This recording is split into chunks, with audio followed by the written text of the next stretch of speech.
Bismillahirrahmanirrahim. Assalamualaikum warahmatullahi wabarakatuh. Selamat datang di mata kuliah Kewirausahaan Kepemimpinan dan Dakwah. Pada pertemuan yang ke-13 atau yang bab ke-13 ini kita akan belajar mengenai mengevaluasi dan mengendalikan usaha. Jadi dalam berwirausaha sangat penting bagi kita untuk melakukan evaluasi dan mengendalikan usaha, apakah usaha yang sudah kita tetapkan tujuannya tersebut memang berjalan sesuai dengan yang kita harapkan.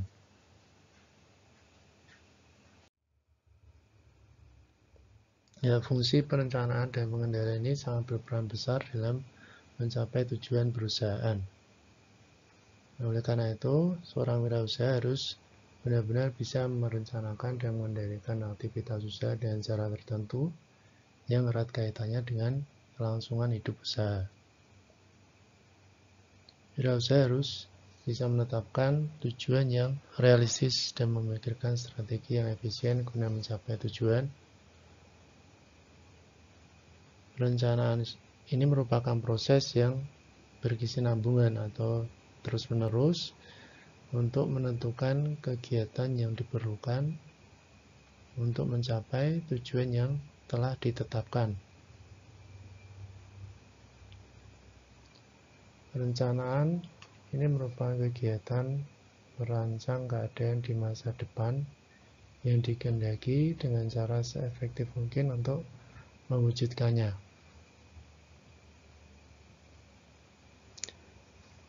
Nah, tujuan utama dari proses perencanaan ini adalah memberikan arahan atau petunjuk kepada wirausaha guna menentukan pengambilan usaha. Jadi di sini dijelaskan betapa pentingnya perencanaan dalam suatu usaha. Jika kita ingin berwirausaha, kita harus bisa merencanakan dengan matang apa tujuan dari usaha kita. Dan tujuan tersebut harus sifatnya realistis. Nah, guna mencapai tujuan yang realistis, kita harus bisa menetapkan strategi apa yang harus kita terapkan untuk mencapai tujuan tersebut. Dan strategi tersebut juga harus bisa seefektif dan seefisien mungkin.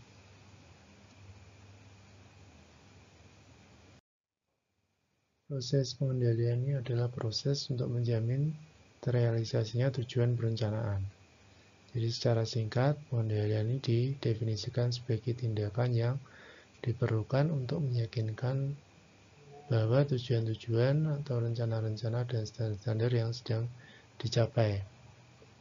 Jadi ketika kita menetapkan tujuan perencanaan, kita harus bisa melakukan pengendalian.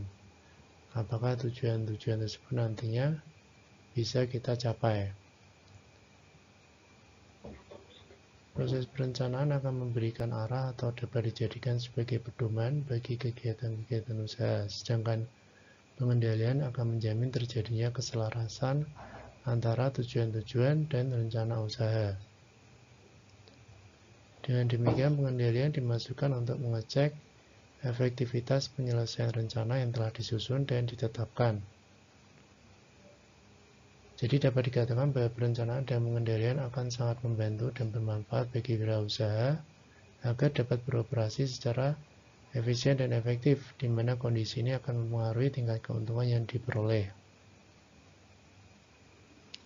Jadi harus diingat di sini bahwa betapa pentingnya dalam merencanakan dan melakukan proses pengendalian atau kontrol, quality control. Jadi sebuah proses perencanaan akan memberikan arah dari usaha yang kita tetapkan. Kemudian dalam berjalannya usaha tersebut harus dilakukan proses pengendalian agar terjadi keselarasan antara tujuan dan rencana usaha.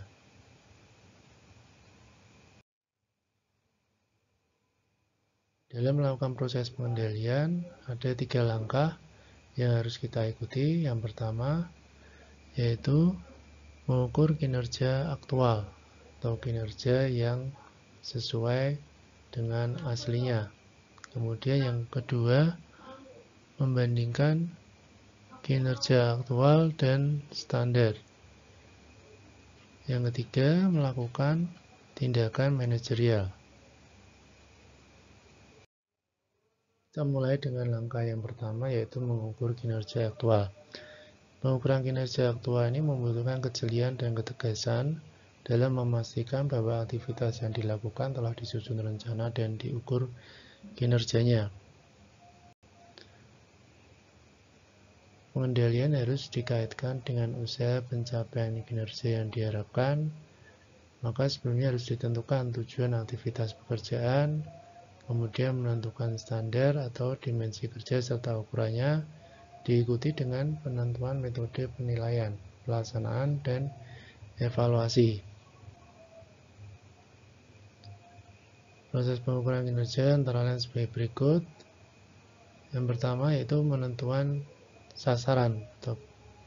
Penentuan sasaran ini harus spesifik, terukur, menantang dan didasarkan pada waktu tertentu. Di samping itu perlu pula diperhatikan proses penentuan sasaran tersebut. Yang kedua yaitu penentuan standar kinerja. Penilaian kinerja ini harus penilaian yang objektif, yaitu mengukur kinerja sesungguhnya melalui standar, memiliki ukuran yang dapat dipercaya dan mudah digunakan.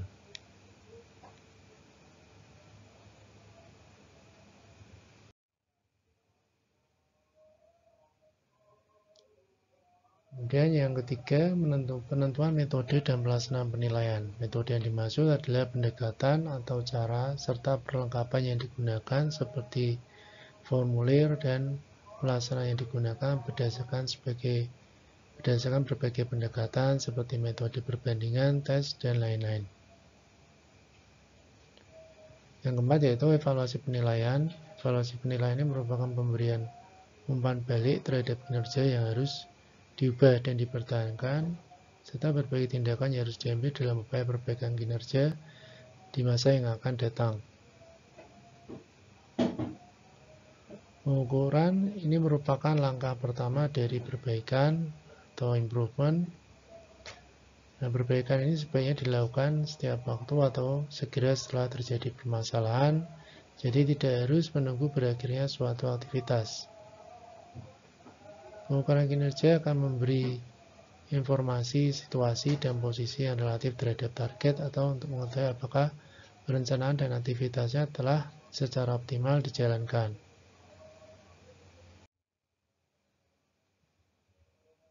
Dan yang kedua, membandingkan kinerja aktual dan standar.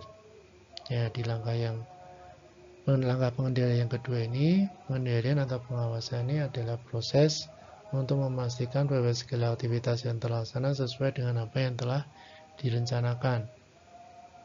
Proses pengendalian dan pengawasan ini adalah upaya sistematik untuk menetapkan kinerja standar pada perencanaan, untuk merancang sistem umpan balik informasi, untuk membandingkan kinerja aktual dan standar yang telah ditentukan, untuk menetapkan apakah telah terjadi penyimpangan, serta untuk mengambil tindakan perbaikan yang diperlukan untuk menjamin bahwa semua sumber daya telah digunakan seefektif dan seefisien mungkin guna mencapai tujuan perusahaan.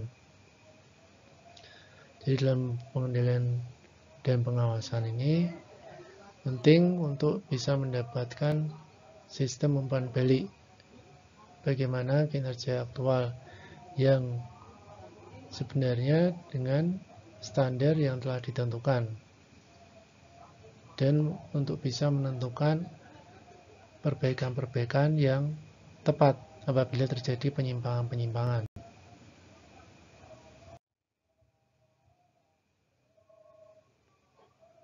Pengukuran kinerja aktualnya adalah untuk mengetahui apakah hasil sejalan dengan tujuan usaha, dan kinerja target ini juga harus spesifik. Hasil yang diinginkan harus secara efektif dikomunikasikan dan disosialisasikan, dan jika hasil pengendalian digunakan hanya semata-mata dalam daerah kinerja yang diberikan, pengukurannya harus lengkap. Pengukuran kinerja ini harus lengkap dan harus terus disosialisasikan kepada seluruh pihak-pihak yang terlibat. Langkah pengendalian yang terakhir, yang ketiga, yaitu melakukan tindakan manajerial. Jadi semakin ketat suatu sistem pengendalian, maka akan meningkatkan tingkat kepastian usaha sesuai yang diinginkan dengan tujuan usaha. Kalau sistem pengendalian ini tidak ketat atau tidak longgar, maka kemungkinan besar suatu usaha bisa jadi akan melenceng dari tujuan usaha yang telah ditetapkan. Pengendalian hasil yang ketat ini mungkin melibatkan pemantauan atau mereview kinerja dari anggaran secara detail dan sesering mungkin, atau bulanan, dan kinerja berdasarkan intensif. Pengendalian akan menuntut aktivitas tindakan manajerial. Jadi tindakan manajerial di sini ya, yang dimaksud di sini yaitu melibatkan review kinerja dari anggaran yang telah ditetapkan secara detail atau secara rinci dan sesering mungkin, biasanya dalam bulanan, atau juga melakukan evaluasi kinerja berdasarkan intensif.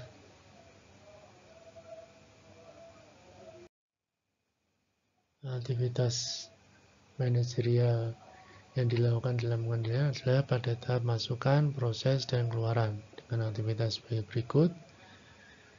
Yang pertama, pembatasan perilaku. Jadi pembatasan perilaku ini memproduksi atau berusaha melakukan pengetatan dalam sebuah pengendalian. Dan pembatasan fisik ini dapat dimulai dari hal-hal yang mudah atau sederhana seperti mengunci meja sampai yang rumit dengan menanamkan sistem keamanan software dan elektronik.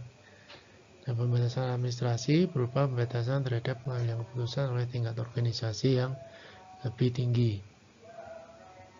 Yang kedua yaitu peninjauan ulang tindakan. Peninjauan ulang terhadap tindakan kadang menyebabkan wirausaha dianggap ketat jika peninjauan ulang dilakukan secara sering, detail, dan dilaksanakan oleh orang yang rajin dan berpengetahuan. Jadi peninjauan ulang ini secara khusus ketat di daerah menyangkut alokasi sumber daya yang besar, karena banyak investasi yang tidak mudah dibatalkan dan dapat mempengaruhi kesuksesan atau kegagalan suatu usaha.